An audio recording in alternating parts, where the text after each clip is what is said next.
말씀을 기다리며 교독합니다. 주님은 우리의 하나님이십니다. 오늘 하나님께서 우리에게 주시는 말씀은 사도행전 16장 16절에서 24절까지의 말씀입니다. 새번역 성경 신약 228쪽 사도행전 16장 16절에서 24절까지의 말씀 제가 읽겠습니다. 어느 날 우리가 기도하는 곳으로 가다가 귀신 들려 점을 치는 여종 한 사람을 만났는데 그는 점을 쳐서 주인들에게 큰 돈벌이를 해주는 여자였다. 이 여자가 바울과 우리를 따라오면서 큰 소리로 이 사람들은 지극히 높으신 하나님의 종들인데 여러분에게 구원의 길을 전하고 있다 하고 외쳤다. 그 여자가 여러 날을 두고 이렇게 하므로 바울이 귀찮게 여기고 돌아서서 그 귀신에게 네가 예수 그리스도의 이름으로 내게 명하니 이 여자에게서 나오라 하고 말하니 바로 그 순간에 귀신이 나왔다. 그 여자의 주인들은 자기들의 돈벌이 희망이 끊어진 것을 보고 바울과 실라를 붙잡아서 광장으로 관원들에게로 끌고 갔다. 그리고 그들을 치안관들 앞에 세워놓고서 이 사람들은 유대 사람들인데 우리 도시를 소란하게 하고 있습니다. 이 사람들은 로마 시민인 우리로서는 받아들일 수도 없고 실천할 수도 없는 부당한 풍속을 선전하고 있습니다 하고 말하였다. 무리가 그들을 공격하는 데에 합세하였다. 그러자 치환관들은 바울과 실라의 옷을 찢어 벗기고 그들을 매로 치라고 명령하였다. 그래서 이 명령을 받은 부하들이 그들에게 매질을 많이 한 뒤에 감옥에 가두고 간수에게 그들을 단단히 지키라고 명령하였다. 간수는 이런 명령을 받고 그들을 깊은 감방에 가두고서 그들의 발에 착고를 단단히 채웠다. 아멘.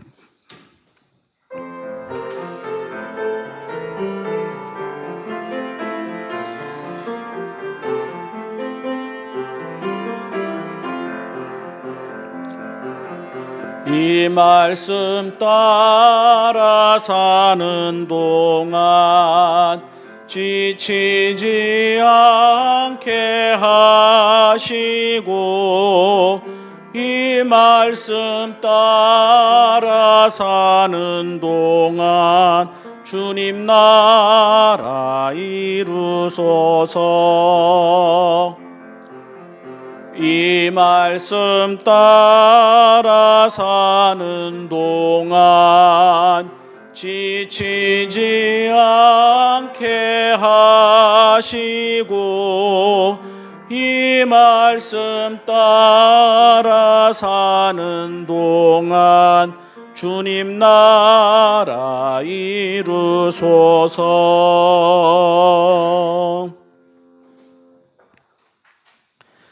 1세기 사회는 그랬는데요. 성경의 배경이 되는 사회를 이야기하는 겁니다. 다종교 사회이었습니다. 하나의 종교만을 선택하고 하나의 종교만을 믿어야 하는 것이 이상하고 별나게 여겨졌지 새로운 종교를 전한다는 이유로 어려움을 당하거나 핍박을 받지는 않았습니다. 사람들마다 그때그때의 형편과 필요에 따라서 종교를 찾고 신을 찾았습니다. 종교와 신은 다다익선으로 많으면 많을수록 좋은 것으로 여겨졌습니다. 아이러니하게도 다른 신들을 인정하지 않고 하나님만 참신으로 믿는 그리스도인들이 무신론자 소리를 듣고 별난 사람이라는 소리를 들었습니다. 그래서 바울이 빌립보에서 복음을 전할 때 어떤 일로 어려움을 겪게 되었는지를 주목해야 합니다. 바울이 하나님을 모르는 사람들에게 하나님과 하나님의 나라를 전하다가 거부를 당하지 않았습니다. 바울이 주류 종교가 정해져 있는 도시에서 낯선 종교를 전하거나 개종을 요구해서 공격을 받지 않았습니다. 무슬림 국가에 가서 그리스도인이 되라고 하는 것과 다르고 중국에 가서 그리스도인이 되라고 하는 것과 달랐습니다. 귀신 들려서 점을 치는 여종이 있었습니다. 그리고 그녀를 통해서 돈을 버는 주인들이 있었습니다. 현대 사회에서 최고 지도자라고 하는 사람들도 점을 치러 다니지 않습니까? 우리나라의 대통령으로 당선된 사람들도 점을 치러 다니고 그것을 영험하게 여기지 않습니까? 1세기에는 오죽했겠습니까? 여종이 벌어다 주는 돈벌이가 꽤 쏠쏠했습니다. 본문에서는 큰 돈벌이를 해주는 여자라고 하였습니다. 사람의 심리와 불안을 이용해서 돈을 버는 수익성 좋은 사업인 셈이었습니다. 그런데 그녀가 바울에게 여러 날 시비를 걸다가 문제가 생겼습니다. 그녀가 여러 날을 바울과 일행을 따라다니면서 시비를 걸었지만 바울이 부담스럽게만 여겼을 뿐 처음부터 귀신을 쫓아내려고 한 것은 아니었습니다. 본문에는 바울이 귀찮게 여겼다고 하였고요. 개역 개정판 성경에서는 바울이 그녀 때문에 괴로워했다고 되어 있습니다. 능력이 없어서는 아니었습니다. 또 이전에 해보지 않은 일도 아니었습니다. 다만 문맥을 보고 분위기를 보면 빌립보에서는 복음을 전하고 가르치는 일만 하고 가급적 오해의 소지가 있을 만한 일은 하지 않으려고 한 것 같습니다. 그녀가 하도 성가시게 해서 귀신을 쫓아내었지 그녀가 따라다니지 않았으면 굳이 먼저 나서서 고쳐주었을 것 같지도 않습니다. 그렇다면 왜 그랬을까 하는 것입니다. 미루어 짐작할 수밖에 없는데요. 먼저는 빌립보가 이전에 바울이 들른 유대 배경이나 이런 배경이 강한 도시들과는 다르게 유럽의 도시이고 로마 시민권을 가진 사람들이 많이 사는 축소판 로마와 같은 도시였다는 것입니다. 주인들이 바울을 고발하면서 로마 시민으로서는 받아들일 수도 없고 실천할 수도 없는 부당한 풍속을 전한다고 하였습니다. 뒤집으면 바울이 로마 시민의 질서나 권리에 위배되는 행동을 했다는 말입니다. 바울이 한 일이 그 사람들이 보기에는 로마 사회의 법이나 관념을 거스르는 불편하고 거북한 행동으로 보였다는 말입니다. 그런데 그게 바로 1차적이고 직접적인 그 원인이 바로 돈이었습니다. 재산이었습니다. 사유재산권 침해이었습니다. 타인의 사업에 지장을 주고 안정적이고 고정적인 수익에 손실을 끼쳤다는 것입니다. 그리고 그것이 노예를 사유재산으로 인정하고 그의 기초에서 부를 쌓아가는 로마의 질서와 권리와 법과 관념에 맞지 않다는 것이었습니다. 그래서 주인들이 바울을 붙잡아 광장으로 끌고 간 것입니다. 그래서 군중이 한마음이 되어서 흥분하고 분노한 것입니다. 그리고 그래서 치안관들이 법적인 절차를 밟지도 않고 범죄자로 단정하고 매질부터 한 것입니다. 종이든 자유인이든 병에서 나으면 좋은 일입니다. 여자이든 남자이든 정신이 온전해지면 좋은 일입니다. 로마 시민이든 아니든 악한 형에 사로잡힌 사람이 치유를 받아서 회복이 되면 좋은 일입니다. 자기의 일 아니어도 모두가 같이 축하하고 좋아할 수 있는 일입니다.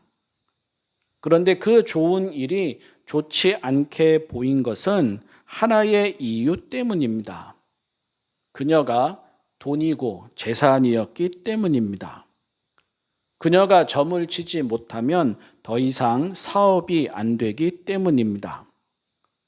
그녀가 귀신에게서 놓여나서 멀쩡해지면 사람들은 그녀에게 점을 치러 가지 않을 것이고, 그러면 주인들에게는 아주 쏠쏠하고 좋은 돈벌이가 사라지기 때문입니다. 우리나라 사람들이 정치에서든 경제에서든 교육에서든 종교에서든 아주 예민해지는 부분이 있습니다. 재산상의 손해는 손톱만큼도 받을 수 없다는 것입니다. 사립학교 법인들이 공적인 책임을 요구받을 때마다 하는 말입니다. 학교는 사유재산이라는 것입니다. 사람들이 부동산에 대한 세금 문제나 공공성 문제가 대두될 때마다 하는 말입니다. 사유재산이라는 것입니다.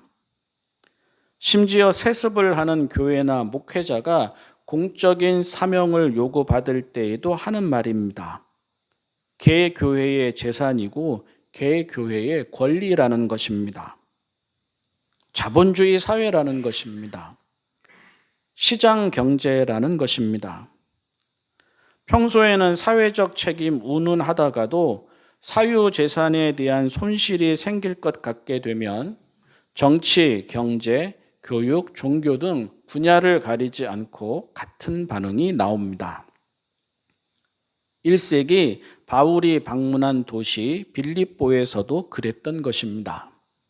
그리고 바울도 그게 얼마나 예민한 문제가 될지를 알았던 것입니다. 그래서 가급적이면 소란을 일으킬 행동은 하지 않으려고 한 것입니다. 그녀의 형편을 보면서도, 그녀를 고쳐주는 게 마땅함을 알면서도 가급적이면 로마 시민의 질서와 권리에 대한 도전으로 여겨질 만한 행동은 삼가려고 한 것입니다. 그러다가 그녀를 고치지 않고는 아무 일도 할 수 없을 것 같은 상황이 되어버린 것이고, 그래서 그녀를 고쳐주었다가 본문과 같은 소동이 일어난 것입니다. 결국 이 모든 소동이 돈 때문이고 재산 때문이었습니다.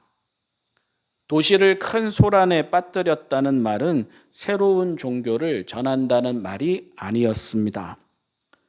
로마 시민으로서 받아들일 수도 없고 실천할 수도 없는 부당한 풍속을 전한다는 말도 예수님을 하나님의 아들이라고 하거나 십자가와 부활을 전한다는 말이 아니었습니다. 무리가 흥분하고 관원들이 매질을 한 것도 낯선 종교 때문이 아니었습니다. 재산상의 손해가 소동의 직접적인 원인이 되었습니다. 다시 이런 일이 일어나서는 지역에 큰 문제가 되겠다라는 생각에 모두가 한 마음이 되었습니다. 이후에 에베소에서도 비슷한 일이 일어납니다. 사도행전 19장이 배경인데요. 거기에서도 큰 소동이 일어났습니다. 그때도 직접적인 원인은 아르테미스 여신의 신상을 만들어 팔던 사람들의 수입이 줄어들게 되었다는 데에 있었습니다. 데메드리오라는 장인이 직공들 그리고 같은 일에 종사하는 사람들을 다 모아놓고는 말했습니다.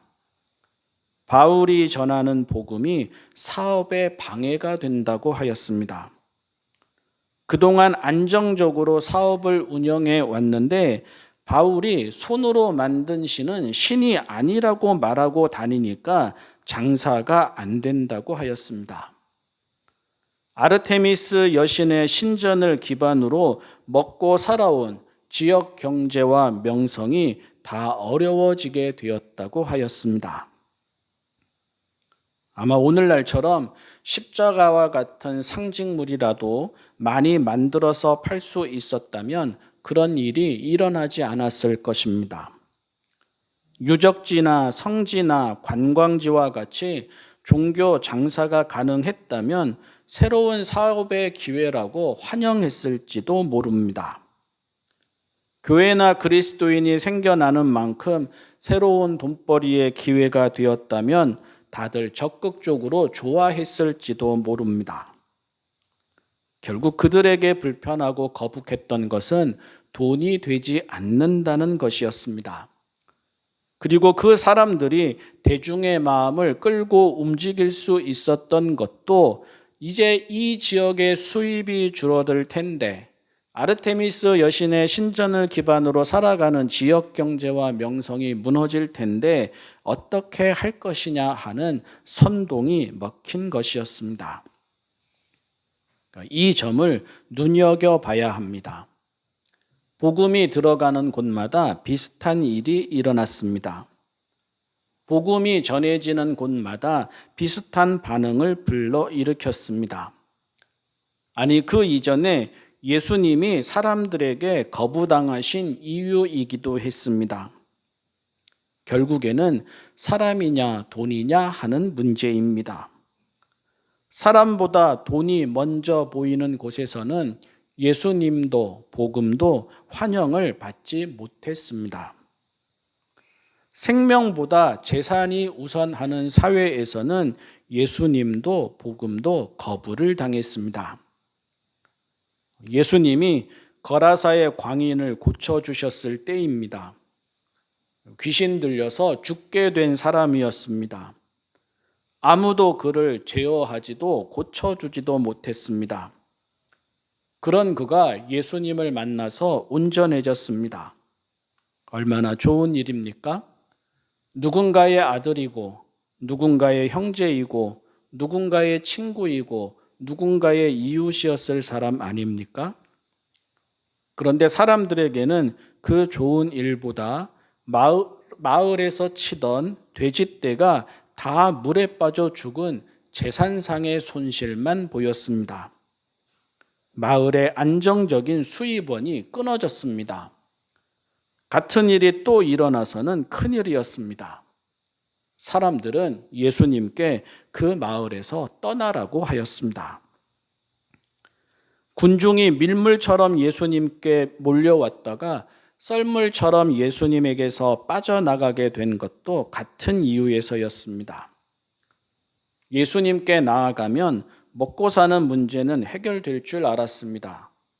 최소한 떡고물은 떨어질 줄 알았습니다. 예수님이 왕이 되시면 경제가 발전하고 살림살이가 나아질 줄 알았습니다. 그런데 예수님이 자꾸 엉뚱한 말씀만 하셨습니다. 영혼의 양식이니 하나님의 나라이니 영원한 생명이니 하셨습니다. 사람들은 그런 예수님이 불편하고 거북했습니다. 예수님을 따르기가 만만치 않겠다 싶었습니다. 미련 없이 떠나갔습니다. 냉정하게 뒤돌아섰습니다. 환호가 바뀌어서 비난이 되고 비웃음이 되고 조롱이 되어버렸습니다. 우리 신앙인에게는 사람과 생명이 제일 소중합니다. 복음에 귀 기울이다 보면 그렇게 됩니다. 복음을 따라 살아가다 보면 그렇게 됩니다. 진리가 사람을 모든 것에서 자유하게 합니다. 구원이 사람을 모든 것에서 노연하게 합니다. 소유와 존재를 분별하게 합니다. 돈에 기초한 사회와 생명에 기초한 사회를 분별하게 합니다. 더 많은 소유를 위해서 살아가게 하지 않고 더 충만한 생명을 위해서 살아가게 합니다. 더 많이 가져서 풍요로운 사회를 꿈꾸지 않고 더 많이 사랑해서 풍요로운 사회를 꿈꾸게 합니다. 오늘의 교회와 그리스도인의 모습을 냉정하게 돌아봐야 하는 것도 그래서입니다. 저는 오늘의 교회가 무섭습니다. 돈에 굴복하기 때문입니다. 저는 오늘의 그리스도인이 절망스럽습니다. 군중과 똑같은 기준에서 보고 듣고 말하고 판단하기 때문입니다. 교회에서도 사람보다 돈을 먼저 봅니다. 교회에서도 생명보다 재산을 먼저 말합니다. 교회에서도 돈 때문에 소동이 일어납니다. 교회에서도 돈 때문에 복음을 배반합니다. 대통령 선거가 끝났습니다. 생각이 참 많지만 종교인으로서 이번 대선을 경험하면서 희한했던 것은 법사나 도사나 점을 친다거나 주술 이런 말이 아주 많이 나왔다는 것입니다. 보수적인 기독교는 아주 배타적입니다. 타종교에 대해서는 다원주의는 물론이고 포괄주의도 인정하지 않습니다. 고등 종교를 가리켜서도 다 우상이라고 합니다. 타종교의 관용적인 사람이나 타종교의 관용적인 교회 앞에 가서 입장을 분명히 하라고 시위도 합니다. 강단에서 공개적으로 그렇게 설교도 하고 성경도 그런 방식으로 가르칩니다. 그런데 그런 교회들이 다 입을 다물었습니다. 개방적이고 진보적이어서 그랬다면 일관성이 있습니다. 하지만 배타적이고 보수적이면서 그랬기에 이만저만한 모순이 아닙니다. 우상, 점치는 행위, 이방인, 불신자 등에 대해서는 율법에 나오는 것처럼 심판을 받아야 한다는 사람들입니다.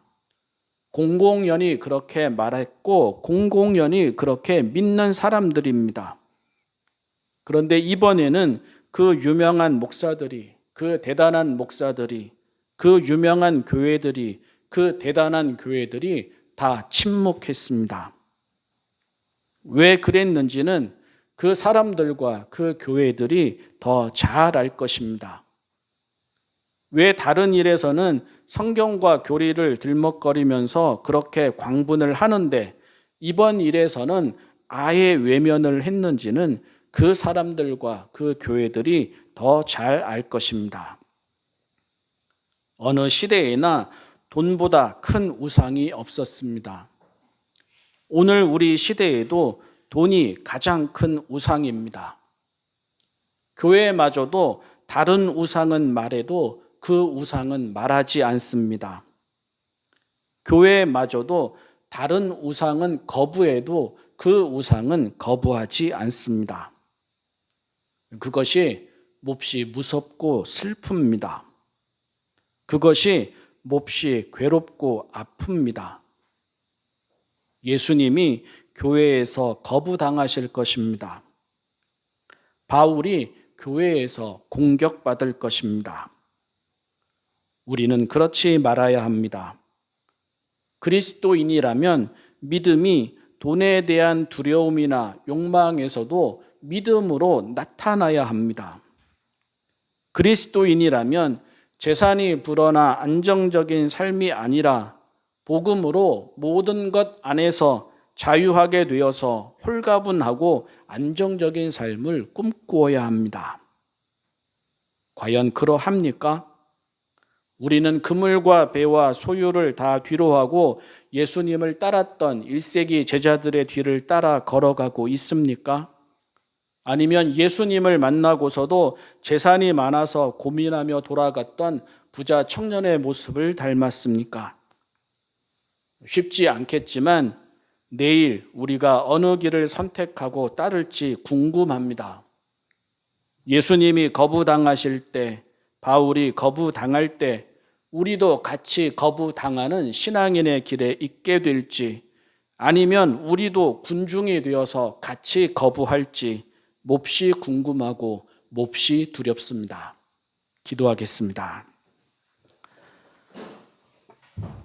사랑의 하나님 아버지, 소유에 대한 욕망과 두려움에서 벗어나게 하여 주십시오. 돈에 대한 갈증과 집착에서 벗어나게 하여 주십시오. 눈에 보일 뿐만 아니라 사회를 이끌고 가는, 현실적일 뿐만 아니라 사람의 마음 깊은 곳까지 지배하는 맘몬이라는 우상을 경계하고 멀리하게 하여 주십시오. 사람보다 돈이 먼저 보이는 세상을 살아갑니다. 생명보다 재산이 더 우선하는 사회를 살아갑니다. 교회마저도 같은 말을 합니다. 교회마저도 복음을 배반합니다. 저희를 용서하여 주십시오. 저희를 구원하여 주십시오. 저희를 온전하게 하여 주십시오. 복음 안에서 참된 생명과 자유와 평화를 얻게 하여 주십시오. 복음을 따라 작고 적게 가지고도 자족하고 감사하며 이웃들과 더불어 풍성히 살아가는 법을 배우고 익히게 하여 주십시오. 우리 주님 예수님의 이름으로 기도합니다. 아멘.